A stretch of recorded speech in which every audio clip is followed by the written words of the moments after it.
नमस्कार दोस्तों, कैसे आप? स्वागत है आपका हमारे चैनल पर। आज हम बात करने जा रहे हैं एक स्पेशल समस्या जो कि साउथ कोरिया को ग्रिप किए हुए है। ये है लो फर्टिलिटी रेट की। यानी कि कैसे साउथ कोरिया की का आबादी दिन प्रतिदिन कम होते जा रहा है, और इसका मेन रीज़न है कि वहाँ पे बच्चे बहुत कम जन्म ले रहे हैं। ये एक न्यूयॉर्क टाइम्स का आर्टिकल है जिसका हेडिंग है watching South Korean TV won't make you want to have a baby. इसमें ये डिस्कस किया जा रहा है कि कैसे साउथ कोरिया का जो फर्टिलिटी रेट है वो 0.75 चिल्ड्रन है।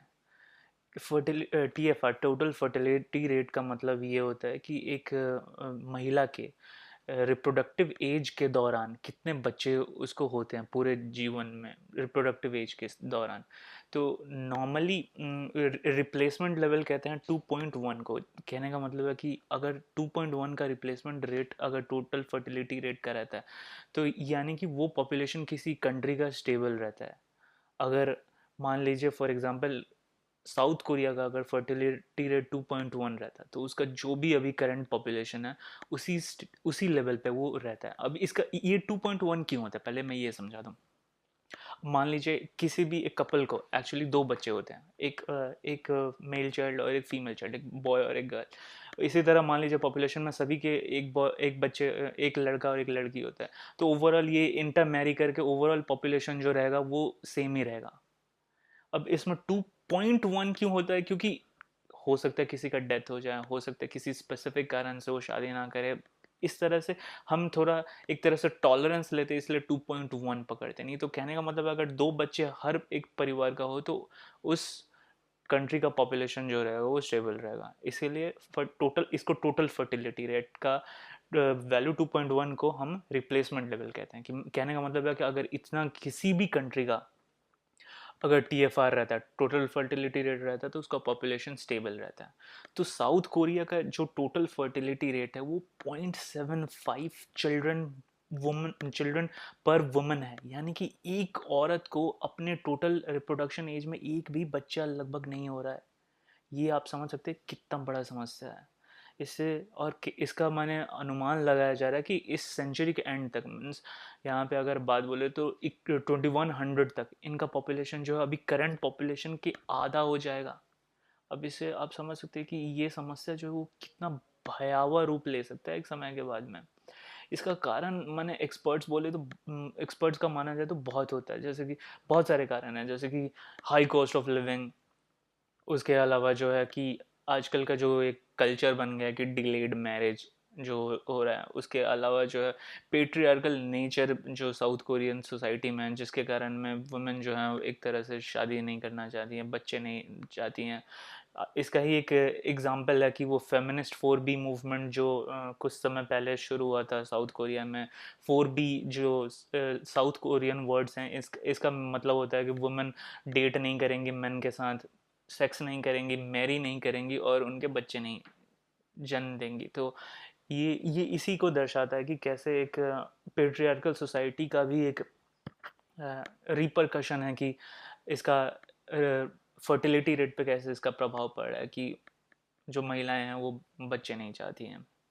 और इस आर्टिकल में एक ये भी चीज़ डिस्कस किया जा रहा है कि कैसे जो साउथ कोरियन जो शोज़ हैं जो कि हमारे इंडिया में भी बहुत पॉपुलर हैं और भी बहुत सारे कंट्रीज़ में पॉपुलर है, वो इसको कैसे दर्शाते हैं इस सिचुएशन को कि वुमेन वहाँ पे किस तरह इसमें सफ़र कर रही हैं। और ये इस तरह कहते हैं कि ये वुमेन को दर्शाते हैं क्योंकि अगर इनके ड्रामा जिनको कहते हैं कोरियन ड्रामा सीरीज जो होता है, कोरियन ड्रामा का जो बिजनेस है, इसमें 90% जो राइटर्स हैं वो फॉर एग्जांपल वुमेन है। मीन्स ये जो पूरा इंडस्ट्री है ये वुमेन डोमिनेटेड इंडस्ट्री है। तो ऑब्वियसली इनमें जो स्टोरीज होती हैं वो वुमेन के पर्सपेक्टिव से होते हैं और ज़्यादातर वुमेन के पॉइंट ऑफ व्यू को यहाँ दर्शाया जाता है। जैसे कि अगर बोला जाए तो यहाँ पे अगर एक परफेक्ट एक एग्जांपल लिया जाए तो एक शो है साउथ कोरियन जिसका नाम है sky, SKY, sky castle. Sky castle, अब इस ड्रामा में क्या दिखाया जाता है कि स्काई यहाँ पे साउथ कोरिया के 3 टॉप यूनिवर्सिटीज़ के बारे में बोला जा रहा है। Seoul National University, Korean university और योनशे यूनिवर्सिटी, SKY। तो ये वहाँ के टॉप 3 कॉलेजेस यूनिवर्सिटीज़ में आती हैं। जैसे हमारे इंडिया में कहते हैं कि आप आईआईटीज़ में चले जाओ, और आईआईटीज़ में चले जाओ तो आपका लाइफ हो गया, और नहीं तो फिर अगर उसमें नहीं हुआ तो फिर आप कहीं के नहीं हो। तो शो में दिखाया जाता है कि कैसे एक टीचर है अपने स्टूडेंट्स को पूछता है क्लास में कि क्या होगा अगर आप स्काई में आपका भर्ती नहीं होता है तो वो बच्चे एक साथ, सभी बच्चे एक साथ जवाब देते हैं कि then we are worth less than nothing. आप सोचिए ये किस मानसिकता को दर्शाता है कि कितना वहाँ पे एक तरह से देखिए तो बच्चों को लेके ये जो एक इंटेंस कंपटीशन है। इंडियन स्टूडेंट्स और इंडियन पेरेंट्स तो इसे सर्टेनली रिलेट कर सकते हैं। कहने का मतलब है कि अब इन बच्चों को पढ़ाने के लिए आप सोचिए कि कितने पेरेंट्स को खर्चा करना पड़ता है कोचिंग में। उसके अलावा इनका जो और भी इमोशनल भी तो स्ट्रेन पेरेंट्स के ऊपर में पड़ता है। बच्चों को देखभाल करने का ये सारा जिम्मेदारी किसके ऊपर, अल्टीमेटली तो मदर के ऊपर आता है ना। और स्पेशली पेट्रियार्कल सोसाइटीज़ में देखा जाए तो ये सारा का सारा जिम्मेदारी जो होता है वो मदर का ही होता है, वो वुमेन का ही होता है। अब कागज पे देखा जाए तो सरकारी सुविधाएं बहुत ज़्यादा है औरतों को पेरेंटहुड को सपोर्ट करने के लिए। जैसे कि वहाँ जैसे कि वहाँ पे है कि अगर आप माने माँ बनती हैं तो आपको 3 साल का पेरेंटल लीव मिलता है। ये तो देखने में तो एकदम स्कैंडिनेवियन कंट्रीज, जो यूरोप यूरोप के टॉप जो high HDI countries, highly developed country, उस तरह के यहाँ पे मैंने कहने के लिए तो एक तरह से बेनिफिट्स हैं। जैसे कि गवर्नमेंट बेबी बोनस मिलता है जिसमें बच्चे होने पे गवर्नमेंट जो होता है वो वेरियस बोनस देता है और वेरियस अदर आपको ये देता है, सुविधाएं देता है। पर ये कागज पे है। कल्चरल भी फैक्टर्स होते हैं। जैसे कि साउथ कोरिया में माना जाता है कि अगर आप पेरेंटल लीव ले रहे हैं तो आपको अच्छा नहीं माना जाता। अगर भद्रता से मैं बोलूँ तो बस इतना ही बोल सकता हूँ कि आपको अच्छा नहीं माना जाता, बस ऐसा समझ लीजिए। तो ये सब नोशंस भी हैं कि अगर है भी अगर लॉ तो उसका यूज क्यों नहीं होता है, ये उसका रीजन है। और आप देखें तो एक तरह से ये जो पूरा सिचुएशन है इसमें किस तरह से, देखिए अब जैसे मैंने आपको वो एक एग्जांपल दिखाया था, वो स्काई कैसल जो शो था। उसके अलावा अगर देखा जाए तो एक और वहाँ पे साउथ कोरिया में एक और पॉपुलर शो है, जैसे कहते हैं उसका, फॉर एग्जांपल उसका नाम है बर्थ केयर सेंटर। उस शो में दिखाया जाता है कि कैसे अमीर जो माएँ हैं वो कैसे अपने बच्चे को जन्म देने के बाद एक लग्जरी स्पा में खुद को भर्ती करा लेती हैं। और लग्जरी स्पा में भर्ती कराने के बाद उनका बस एक ही काम होता है कि खुद को कैसे पूरा तरह से फिट किया जाए ताकि जैसे वो प्रेगनेंसी से पहले जिस तरह दिखती थी उस तरह के फिट हो सके। और नर्सेस का काम जो होता है वो बच्चों का देखभाल करना, उनका टेक केयर करना।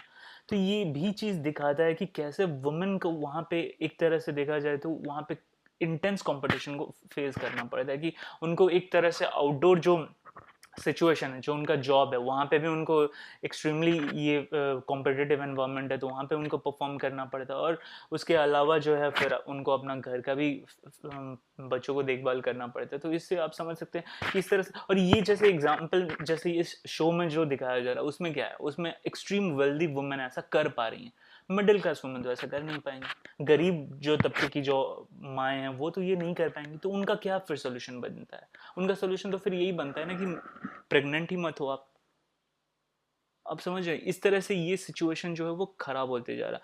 और अगर मैं प्रीवियस एग्जांपल के ऊपर आऊँ तो जैसे इंडिया में हमारा आजकल शुरू हो गया है कि हम बच्चों को आजकल क्लास 6 से 7 से क्लास 8 से IIT JEE का कोचिंग हम देना चालू कर दिए हैं। वैसे ही वहाँ पे कोरिया में होता है कि वहाँ पे बच्चों को इन जो स्काई है, जो मैं कॉलेजेस यूनिवर्सिटीज़ बोला, उनके लिए बच्चों को बचपन से ही पढ़ाया जाता है। फॉर एग्जांपल कोरियन टाइम्स का एक रिपोर्ट है कि 80% ऑफ साउथ कोरियन जो स्कूल के बच्चे हैं वो इन प्राइवेट क्लासरूम्स में जाते हैं। इनको हैगवंस कहते हैं। इन हैगवंस में वो बच्चे जो हैं वो बचपन से जाना चालू कर देते हैं, जैसे कि 2 साल की उम्र से वो जाना चालू कर देते हैं। और ये बच्चे स्कूल से निकलने के बाद रात को 10 बजे तक इन्हीं प्राइवेट क्लासरूम्स में होते हैं, इन प्राइवेट कोचिंग सेंटर्स में होते हैं। और ये 10 बजे तक इसलिए रहता है क्योंकि सरकारी जो टाइम है वो 10 बजे तक ही है। उसके बाद आप ऑपरेट नहीं कर सकते इन कोचिंग्स को, इन प्राइवेट ट्यूशंस को, इसलिए इनको 10 बजे तक बंद करना पड़ता है। हालांकि रिपोर्ट ऐसे भी हैं कि बहुत सारे इस तरह के हैगवॉन्स हैं, इस तरह के प्राइवेट कोचिंग सेंटर्स हैं जो कि सीक्रेटली सरकार से छिप के रात को 10 बजे के बाद भी चलते हैं। तो इस तरह आप देख सकते हैं कि इधर पे सेम लेवल ऑफ कंपटीशन है। और इस इनका पूरा जो जिम्मेदारी होता है वो किसके ऊपर आता है कि बच्चे का तैयारी सही से चल रहा है कि नहीं, उसकी जो ज़रूरतें हैं वो माएँ के ऊपर आती है, जो माँ होती है उनके ऊपर आता है। तो नेचुरली आप समझ सकते हैं कि मदर होना कितना स्ट्रेस फ्री सिचुएशन हो गया है आजकल के समय में। और इसलिए बहुत सारे जो आजकल की नई महिलाएं जो है वो माने एक तरह से पेरेंटहुड से बचती हैं। इसके अलावा जो सोसाइटल पेट्रियार्कल वैल्यूज हैं उनको तो मैं बताया ही था आपको। अब अगर आप देखा जाए तो जैसे साउथ कोरिया में, जैसे कि आज जो पॉपुलर एक शो आया था स्क्विड गेम, अगर आपने देखा होगा, तो वो एक तरह से क्या बताता है, survival of the fittest type का। ये बताता है कि कैसे एक तरह से सिचुएशन समाज में बन गया है, एक तरह से इंटेंस कंपटीशन का, या तो आप करो नहीं तो आप मरोगे। तो ये इस सोशल डार्विनिज्म इसको कहते हैं। तो एक तरह से इसी डार्विनिज्म को बताया जा रहा है। और ये एक कारण हो गया है कि जो आजकल के जो और भी जो शोज हैं, जैसे यूएस में भी देखा जाए या फिर साउथ कोरिया में भी देखा जाए, तो इस तरह के शो आजकल पॉपुलर हो रहे हैं जो कि 1980s और 1990s के समय के, चाहे उनसे भी पहले के जो समय है उसको दिखाते हैं, उसको ग्लोरीफाई करते हैं। इस तरह से लोगों के मन में एक नॉस्टैल्जिया डेवलप हो रहा है कि भाई वो समय मच बेटर था आज के समय के कंपैरिजन में। जैसे कि अगर यूएस का बात किया जाए, जिससे हम लोग सब परिचित हैं, जैसे उसमें एक नेटफ्लिक्स में पॉपुलर शो आता है स्ट्रेंजर थिंग्स, और इसके अलावा यंग शेल्डन, ये दोनों के दोनों शो जो हैं वो प्री 1980s के समय के शोज हैं। इस तरह वो शोज, इनका पॉपुलर होना ये बताता है कि लोगों को कैसे वो प्री 1980s 1960s के समय से एक नॉस्टैल्जिया डेवलप होते जा रहा है, और कैसे उनको लग रहा है कि ये समय जो है ये सही नहीं है, ये समय वो नहीं है जो हर कोई जो चाहता था, कि ये वो ड्रीम है जो हम जीना चाहते थे। इसमें आपको हाई कॉस्ट ऑफ लिविंग हो रहा है, प्लस आपको वो खुशी नहीं मिल पा रही है। आप पेरेंट बनना अगर चाहते भी है तो आप बन नहीं सकते हैं। आप सोचिए। इसके अलावा मैं एक और रिपोर्ट की तरफ आपको, आपके अटेंशन को ले जाना चाहूँगा। एक यूएस में एक सेनेटर हैं, मिसेस एलिजाबेथ वॉरेन। वो एक तरह से हार्वर्ड की एक प्रोफेसर एक समय हुआ करती थी, तो अब वो छोड़ के एक सेनेटर बन गई हैं, यानी कि यूएस के अपर हाउस की एक मेंबर। जैसा हमारा राज्यसभा होता है वैसे वहाँ पे उनका सेनेट होता है। तो अभी वो एक सेनेटर बन गई हैं। जब वो एक प्रोफेसर थी तो उनका एक पेपर आया था जिसमें उन्होंने ये डबल इनकम ट्रैप के बारे में बताया था कि कैसे जो सोसाइटी है वो एक तरह से और जो बड़े बड़े कंपनीज हैं, ये कॉरपोरेट्स हैं, ये एक तरह से वुमेन को बोलते हैं कि अगर आप हस्बैंड वाइफ दोनों मिलकर अगर आप अर्न कीजिएगा तो कैसे आपका लाइफ अच्छा हो जाएगा, आप ज़्यादा अर्न करोगे, आपका लिविंग स्टैंडर्ड्स इंप्रूव हो जाएगा। पर ये डबल इनकम ट्रैप में डॉक्टर एलिजाबेथ वॉरेन ये बताती हैं कि कैसे क्या हुआ कि यूएस में लगभग जब सभी लोग डबल पेरेंट जब अर्न करना चालू कर दिए, तो इससे ओवरऑल जो हुआ वो सभी के पास पैसा ज़्यादा हो गया और इससे महंगाई भी बढ़ गई। आप इसका एग्जांपल हमारे नोएडा में देख सकते हैं कि कैसे पहले जो घर नॉर्मली इंसान खरीद भी सकते थे, तो आज आप नोएडा चाहे दिल्ली चाहे एनसीआर किसी भी इलाके में चले जाइए, आपको अगर सिंगल 1 से 2 BHK का एक मिनिमम, एक फैमिली को 2 BHK का रूम चाहिए होता है। अगर आप 2 BHK का एक मिनिमम रूम भी, बहुत हाई फाई नहीं, नॉर्मल एवरेज स्टैंडर्ड का आप चाहते हो, तो आपको मिनिमम 20 to 22,000 रुपीज़ आपको देने पड़ेंगे। क्या ये अफोर्डेबिलिटी है? तो डॉक्टर एलिजाबेथ वॉरेन यही बोली थी कि कैसे दोनों पेरेंट जब अर्न करना चालू किए, तो ये इनिशियल तो प्रॉमिस किया गया कि इससे लाइफ आपका बेटर हो जाएगा, पर इन टर्न लॉन्ग टर्म में पता चला कि इससे सबका लाइफ वर्स हो गया। अब ये जो दोनों पेरेंट जब अर्न कर रहे हैं तो इनका लाइफ तो बेटर हुआ नहीं, क्योंकि खर्चा उसी प्रोपोर्शन में बढ़ गया। लेकिन इसके अलावा क्या हुआ, अब बच्चों पे वो ध्यान नहीं दे सकते हैं, बच्चों का लाइफ जो है वो पहले से वर्स ऑफ है। तो फिर इसका फायदा अंत में किसको हुआ? इसका फायदा अंत में तो कॉर्पोरेट्स को ही हुआ ना, क्योंकि उनको चीप लेबर मिल रहा है और उनको इसके अलावा और तो कुछ चाहिए नहीं ना। इसके अलावा मैं इस सिचुएशन को तो इंडिया से भी पैरेलली ड्रॉ करना चाहूंगा कि इंडिया इस साउथ कोरिया के एग्जांपल से क्या सीख सकते हैं। फर्स्ट ऑफ ऑल, इंडिया का भी फर्टिलिटी रेट जो है वो रैपिडली फॉल कर रहा है। 1950 में इंडिया का टोटल फर्टिलिटी रेट जो मैं अभी आपको बताया था, वो 6 चिल्ड्रन पर वुमन हुआ करता था। नेशनल फैमिली हेल्थ सर्वे 5 जो 2019-20 के अराउंड में हुआ था, उसने पाया कि हमारा टोटल फर्टिलिटी रेट जो है वो 2.0 हो गया है। रिप्लेसमेंट लेवल फर्टिलिटी रेट जैसा कि मैंने आपको बताया 2.1 होता है, तो हमारा जो फर्टिलिटी रेट है वो रिप्लेसमेंट लेवल के नीचे चला गया, यानी कि हमारा पॉपुलेशन भी डिक्रीजिंग ट्रेंड पे है। और कहा जा रहा है कि 2050 तक, माफ कीजिएगा, 2050 तक हमारा जो टोटल फर्टिलिटी रेट है वो 1.29 हो जाएगा। अब आप इससे समझ सकते हैं कि हमारा भी एक समय, देखिए ये जो शुरुआत होता है वो यूजुअली स्लो होता है, पर ये एक्सपोनेंशियली या तो बढ़ सकता है किसी कंट्री का पॉपुलेशन, या फिर एक्सपोनेंशियली डिक्रीज कर सकता है। और इसको अगर समय रहते अगर हम ना सुधारे तो फिर बहुत मुश्किल हो जाता है।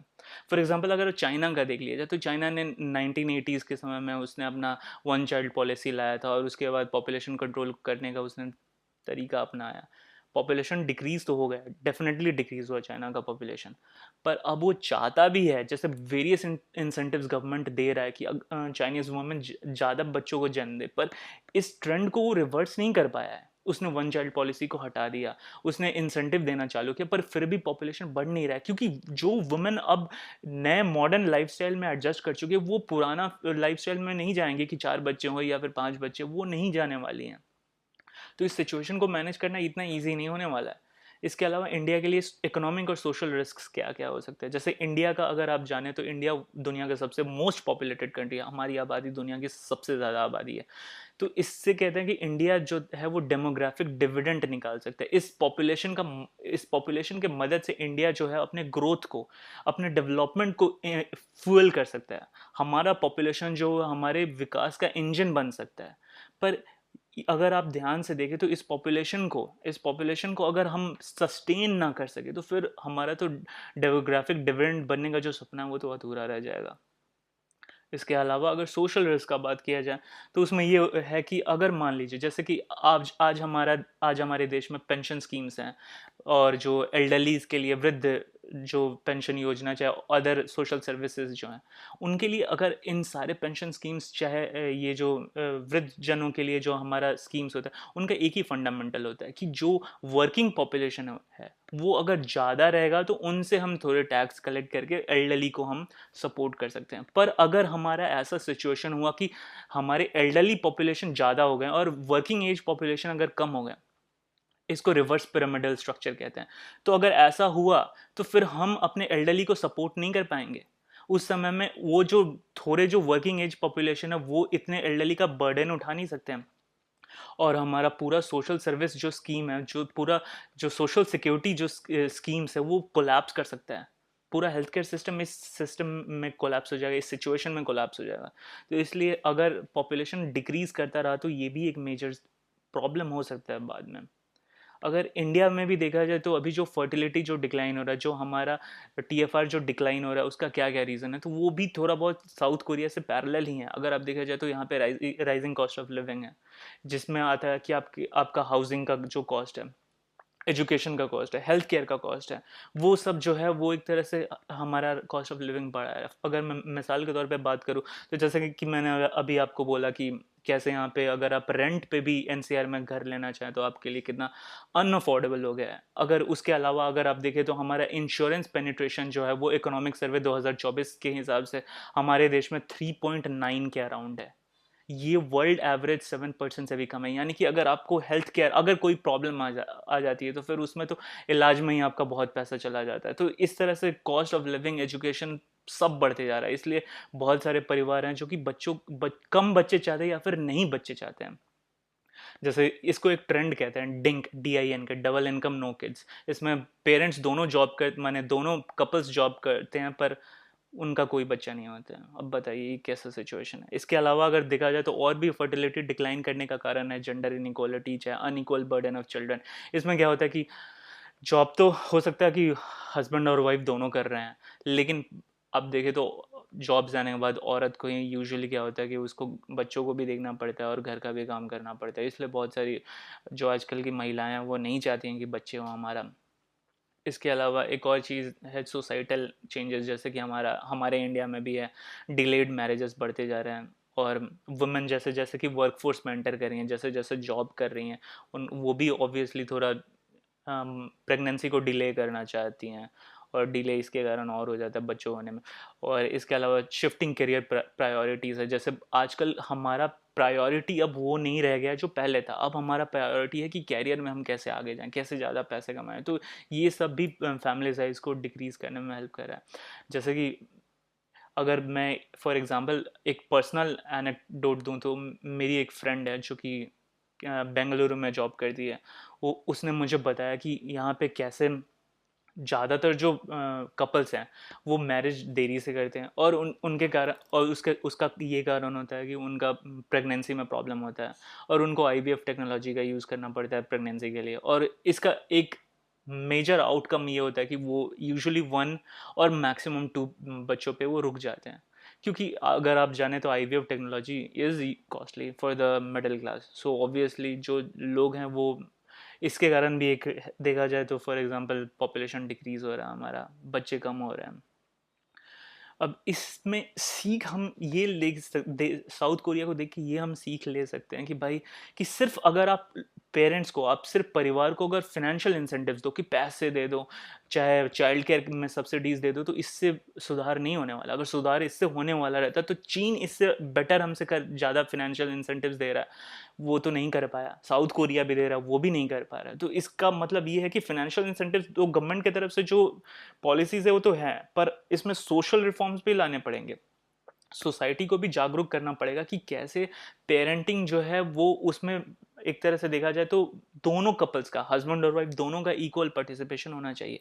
जो बच्चे हैं वो अकेले माँ की जिम्मेदारी नहीं होनी चाहिए, ये हस्बैंड की भी उतनी ही जिम्मेदारी है जितनी वाइफ की जिम्मेदारी है। तो हो सकता है इससे थोड़ा इसमें सुधार है। प्लस और भी अगर देखा जाए तो इसमें कैसे समाज जो है वो कैसे मदद कर सकता है, कैसे चाइल्ड केयर को हम लोग ज़्यादा अफोर्डेबल बना सकते हैं, पेंशन सिस्टम्स को कैसे हम इम्प्रूव कर सकते हैं, और सोशल सिक्योरिटी में और बेनिफिट्स कैसे हम दे सकते हैं, ताकि जो माएँ हैं उनको प्रेगनेंसी के दौरान में उनको अपना कैरियर को सेक्रीफाइस ना करना पड़े। अगर आप देखिए आजकल के समय में, अगर सपोज एक वुमेन है जो अभी 25-26 की है, उसको अगर प्रेगनेंसी के कारण में उसका एक करियर है, उसको अगर उसको सैक्रिफाइस करना पड़े तो उसके लिए तो बहुत ज़्यादा हो जाएगा ना। तो इसलिए वैसा नहीं होना चाहिए। हमारे समाज में ऐसे सोशल सिक्योरिटी स्कीम्स होने चाहिए ताकि वो जाके प्रेगनेंसी से निकले, और उसको एक पेरेंट माने लीव मिले, प्रेगनेंसी का जो लीव होता है वो मिले, और उसका जॉब ना जाए, उसको बीच में उसको पेंशन, उसको उसकी सैलरी मिलती है। क्योंकि ये सच बोलूँ तो ये एक पूरा सोसाइटी का प्रॉब्लम है। अगर समाज में अगर पॉपुलेशन हमारा कम हो जाता है तो वो पूरे समाज का एक समस्या है, वो एक पर्टिकुलर परिवार का समस्या नहीं है। और इंडिया के पास अभी ये एक छोटा सा विंडो ऑफ अपॉर्चुनिटी है जिसमें हम चाहें तो इस समस्या को पूरा जड़ से उसका निवारण कर सकते हैं। लेकिन हमको पूरे जागरूकता के साथ एक होलिस्टिक अप्रोच यहाँ पे अपनाना पड़ेगा, ताकि यहाँ पे हम वुमेन को वो जो उसको जो सपोर्टिंग जो एनवायरनमेंट चाहिए वो उसको मिल सके, वर्क प्लेस में थोड़ा फ्लेक्सिबिलिटी दे, ताकि वुमेन जो है वो एक तरह से अपने घर के भी कारोबार को, और प्लस अपने बिजनेस जो चाहे ऑफिशियल वर्क से उसको मैनेज कर सके। तो ये सब बहुत ज़रूरी है, और सोसाइटी में भी परिवर्तन का यहाँ पे बहुत स्कोप है। यहाँ पे अगर सोसाइटी भी अपने मानसिकता को बदल ले तो फिर थोड़ा यहाँ पे और बेनिफिट हो सकता है। इमेजिन कीजिए एक एक समय ऐसा आ सकता है, अगर हम इस सिचुएशन को ना सुधारे तो, कि हमारे इंडिया में वर्किंग पॉपुलेशन बहुत कम हो जाएगा। जैसे कि अगर आप जापान का एग्जांपल देख लीजिए, तो जापान में एक रिपोर्ट आया था जिसमें वहाँ पे बेबी डाइपर्स से ज़्यादा एडल्ट डाइपर्स का सेल हो रहा है। अब बताइए क्या सिचुएशन है, एक समय में क्या होगा वहाँ उस देश में। अगर उस सिचुएशन को हमको अवॉइड करना है तो हमको अभी से इसके ऊपर में प्रोएक्टिवली काम करना पड़ेगा। और इस तरह से हमारे समाज को, हमारी सभ्यता को जो हजारों साल पुराना है, उसको और कोई खतरा नहीं, कोई और खतरा खत्म नहीं कर सकता है। हम इंटरनली डिस्ट्रॉय हो सकते हैं अगर इस सिचुएशन को हम ना मैनेज करें तो इसलिए ज़रूरी है कि हम सब मिलके इसके ऊपर थोड़ा सोचें, और पूरे सोसाइटी को और गवर्नमेंट को मिल के कोऑर्डिनेशन में इस समस्या को सॉल्व करना चाहिए। तभी इसका कोई मीनिंगफुल सॉल्यूशन निकल पाएगा, और देगा, और फिर हम सबके लिए बेनिफिशियल होगा ये अंत में। ठीक है दोस्तों, आज के लिए बस इतना ही। अगले किसी टॉपिक या किसी न्यूज़, इंपॉर्टेंट न्यूज़ के ऊपर हम दोबारा आएंगे।